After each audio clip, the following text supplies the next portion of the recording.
Breaking. This is the latest update on Nnamdi Kanu'S trial at the Federal High Court, Abuja, Nigeria, dated 18th July 2025.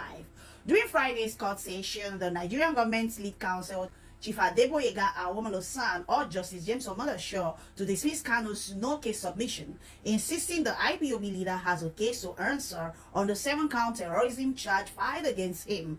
The Federal High Court in Abuja had adjourned the ruling on the no-case submission by the detained leader of the Indigenous People of Biafra, IPOB, Nnamdi Kanu, to October 10. Awolo told the court that Kanu had, in a broadcast aired on Biafra radio, declared his intention to dismember Nigeria and establish a separate Biafran state.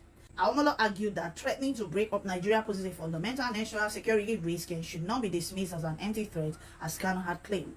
He further alleged that Kanu'S radio broadcast incited violence, as he reportedly ordered his followers to unalive police officers and their families. According to the prosecution, over 170 security personnel were murdered in the aftermath of the broadcast.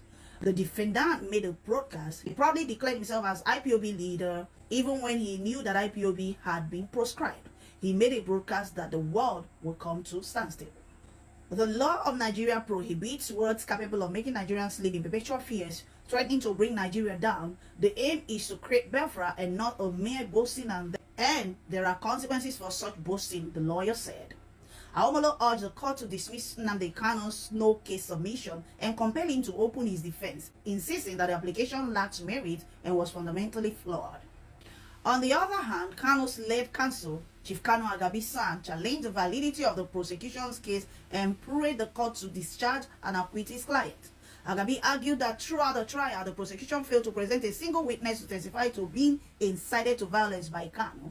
He pointed out that all 5 witnesses called were operatives of the Department of State Service (DSS), who only admitted to obtaining statements from the defendant.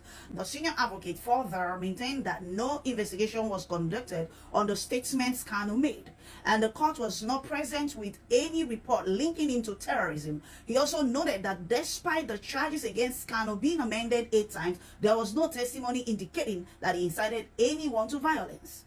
Agabi argued that Kanu's statement urging people to defend themselves against ongoing unaliving of people was not incitement to violence.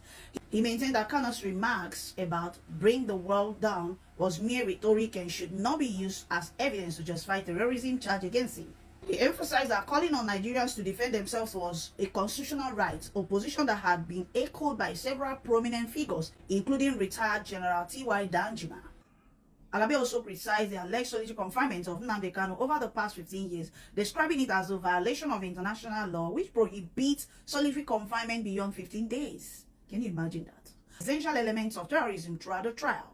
Agabi urged the court to rule that no prima facie case had been made against Kanu and that there was no basis to compel him to enter a defense. While after the hearing arguments on the no-case submission, the presiding judge, Justice James Omodosho, adjourned the case to October the 10th, 2025 for ruling.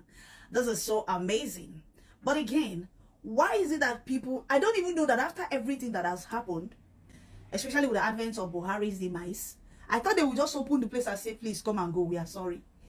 It's amazing to know that one prosecution lead somewhere, Adeboyega, is still making some frivolous points after everything that happened. It's that they've got no shame, like, aren't they shameful at all? And I seriously frown on the fact that the court has to adjourn from July to October, meaning that Nnamdi Kanu is going to be in their custody for this protracted period of time. What is that? The court has to go on holiday. What is that? Haven't they done enough already? What is that? Come on, guys. Please, I don't want this video to be longer than this. Please go ahead and share your thoughts in the comments. What do you think about this update? What do you think about this adjourning to October? What do you think? I want you to peacefully share your thoughts in the comments. Don't forget to smash the like button. Favorite this video, repost it, and share it with all the contacts that you've got. This is where I'm going to peg it today until I come your way some other time. See you at the top. You know why? Because the ground is way too crowded. Bye-bye.